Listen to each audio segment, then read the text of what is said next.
জয়ন্তী আজি অসমৰ ঐতিহাসিক এই ক্ষণত আমি লাচিত সেনা বুলিয়ে নহয় অসমৰ প্ৰত্যেকজন ব্যক্তিয়ে লাচিত বৰফুকনক স্মৰণ কৰাটো আমি স্মৰণ কৰাটো বিচাৰোঁ তেখেতৰ নামত আমি প্ৰত্যেকে নিজকে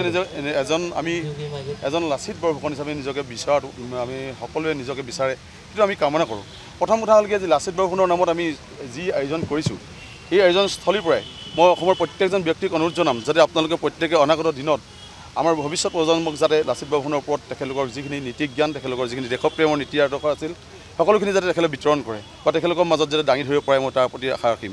প্ৰথম কথা হ'ল কি আজি প্ৰত্যেকজন ব্যক্তিয়ে আমি শৰাইঘাটৰ যুদ্ধৰ কথা আমি কওঁ আমি প্ৰত্যেকে কওঁ যে শৰাইঘাট ৰণত আমি মোগলক পৰাস্ত কৰিছিলোঁ কিন্তু মোগলক পৰাস্ত কৰাৰ সি চানেকি ধৰি ৰখাৰ ক্ষেত্ৰত আমি বৰ্তমান সময়ত আমি যি যুৱ প্ৰজন্মই যি ধৰণে পদক্ষেপ ল'ব লাগিছিল সেই পদক্ষেপখিনি কিন্তু আক্ষেপ ধৰণৰ আমি ক'ব বিচাৰোঁ যে আক্ষেপে ক'ব বিচাৰোঁ এইকাৰণেই যে আমি আজি লাচিত বৰফুকনৰ যি আমাৰ শিলা স্তম্ভ আছে য'ত আমাৰ প্ৰতিমূৰ্তি আছে আমি লাচিত সেনাই তাত আমি আজি আমাৰ অনুমতি দিয়া নাই আমি তাত বন্তি প্ৰজ্বলন কৰিবলৈও আনকি অনুমতি দিয়া নাই গতিকে আমি এনেকুৱা এখন অসমত বসবাস কৰি আছোঁ যিজন মহান জাতীয় বীৰজনক আমি পূজা কৰিবৰ কাৰণেও কাৰোবাৰ পৰা অনুমতি ল'ব লগা হৈছে আৰু এনেকুৱা এজন মহাবীৰক আমি পূজা কৰিবলৈ গৈছোঁ যিজন মহাবীৰে অসমৰ ৰূপৰেখা তৈয়াৰ কৰিছিল তেখেতে আমাৰ অসমৰ মানচিত্ৰ তৈয়াৰ কৰিছিল তথাপিতো মই আজি অভিনন্দন জনাম আমি অসমবাসীলৈ যে আমি এনেকুৱা এখন দেশত বসবাস কৰি আছোঁ যে সেইখন দেশত আমি লাচিতৰ দেশৰ মানুহ বুলি আমি ক'বলৈ আমি চিনাকি দিবলৈ আমি সক্ষম হৈছোঁ যিখন দেশত আমি বসবাস কৰি আছোঁ সেইখন দেশৰ যিজন মহান বীৰৰ নামেৰে আমি চিনাকি দিছোঁ সেইজন মহাবীৰৰ নামত অনুষ্ঠান কৰিবৰ কাৰণে আমি অনুমতি ল'বলৈ যাওঁতেও আমি বহুখিনি ঘাত প্ৰতিঘাতৰ সন্মুখীন হ'ব লগা আছে এইকাৰণে মই আজি এই কথাখিনি উল্লেখ কৰিছোঁ যে আমি লাচিত সেনা বুলিয়ে নহয় লাচিত বৰফুকন এটা জাতিৰ চিনাকি লাচিত বৰফুকন কোনো সংগঠন হ'ব নোৱাৰে লাচিত বৰফুকন প্ৰত্যেকটো গোটেই জাতিৰ জনগোষ্ঠীৰ প্ৰত্যেকজন ব্যক্তিৰ তেজে হিৰাই আছিলে আৰু তেখেতৰ চিনাকি আমি বিশ্বৰ দৰবাৰত আমাৰ মূৰ দাঙি আমি থিয় হ'বলৈ আমি সক্ষম হৈছোঁ তেখেতৰ নামেৰে আজি প্ৰত্যেকজন আমি ব্যক্তি আমি নিজৰ অসমত নিজকে এজন অসমীয়া বুলি আমি চিনাকি দিব বিচাৰিছোঁ 1671 চনৰ পিছত আমি অসমীয়া জাতিটোৱে আমি অসমীয়া বুলি চিনাকি দিবলৈ তেখেতৰ কাৰণে আমি একমাত্ৰ সক্ষম হৈছোঁ গতিকে আজি এই শুভক্ষণত মই প্ৰত্যেককে অনুৰোধ জনাম যে আপোনালোকে যাতে লাচিত বৰফুকনৰ নামত অন্ততঃ একো নহ'লেও অসমৰ অন্ততঃ আপোনালোকে এটা বেটেলিয়ান কৰাৰ সিদ্ধান্ত লওক অসম চৰকাৰ আমি বাৰে প্ৰতি আমি 3খন চৰকাৰক আমি অনুৰোধ জনাই আহিছিলোঁ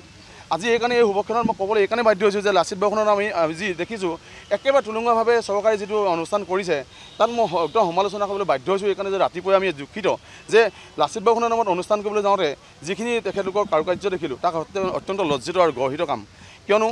লাচিত বৰফুকনক এনেধৰণে আমি এতিয়াও উপস্থাপন কৰিবলৈ গৈ আছোঁ যে য'ত নেকি আমি তেখেতৰ নামত আমি অনুষ্ঠান কৰিবলৈ যাওঁতে আমি অসমৰ প্ৰত্যেকজন ব্যক্তিয়ে কিন্তু চবকে আমি জনাব লগা হৈছে যে লাচিতৰ আজি নামত আজি জন্ম জয়ন্তী গতিকে আমি এনেকুৱা পৰ্যায়ত গৈ আছোঁ যে লাচিত সেনাই উদযাপন কৰিবলৈ লোৱা এই প্ৰত্যেকটো কাৰ্যসূচী যাতে এটা বাৰ্তাবাহক হওক এটা শুভবাৰ্তা আনক আৰু ভৱিষ্যত প্ৰজন্মৰ কাৰণে যাতে উজ্জ্বল নিদৰ্শন দাঙি ধৰক আমি যোৱা বছৰৰ পৰা আমি এটা কাৰ্যসূচী লৈছোঁ ঐতিহাসিক কাজিলী চকীৰ পৰা আমি নৌকাৰ এটা যাত্ৰা কৰোঁ এই যাত্ৰাটো ঐতিহাসিক শৰাইঘাট যুদ্ধৰ স্মৃতি ৰোমন্থন কৰে আৰু এই যাত্ৰাটোৱে এনেকুৱা এটা হৈছে আমি প্ৰত্যেকটো যুদ্ধ বিজড়িত যিখিনি স্মৃতি আছিলে যিখিনি অংশদায়ী আছিলে যিসকল জাতি জনগোষ্ঠী আছিলে তেখেতলোকে প্ৰত্যেকে অংশগ্ৰহণ কৰাটো আমি বিচাৰিছিলোঁ আৰু সেই অনুপাতে আমি সফলো হৈছোঁ আজি আমি তাৎক্ষণিকভাৱে ইয়াত অনুষ্ঠিত কৰি আজি আমি এটা যাত্ৰা কৰিম ইয়াৰ পৰা আগিয়াধুৰিলৈকে য'ত নেকি আমাৰ যুদ্ধৰ শেষ সমল আছিলে অমমায়িকতা গড় আছিলে তাৰ আমি ক্ৰছ কৰিম আগবাঢ়ি আগিয়াধুৰিত আমি এগছি বন্তি জ্বলাম ইয়াৰ কথা কাৰণ হৈছে এইটোৱে যে যেতিয়া শৰাইঘাটৰ যুদ্ধ হৈছিলে 1671 খ্ৰীষ্টাব্দত তেতিয়া আমাৰ প্ৰত্যেকটো জাতি জনগোষ্ঠীয়ে লাচিত বৰফুকনক সহযোগিতা কৰিছিলে আৰু কৰাৰ পিছত আমাৰ সেইদিনানি এটা শ্লোগান আছিল যে প্ৰত্যেকটো জাতি জনগোষ্ঠী এটা অসমীয়া বুলি আমি চিনাকি দিবলৈ সক্ষম হৈছিলোঁ আৰু তাৰ পৰা আমি মোগলক যেতিয়া আমি 17 বাকৈ আক্ৰমণৰ ক্ষেত্ৰতো আমি বিজয়ী হৈছিলোঁ সেই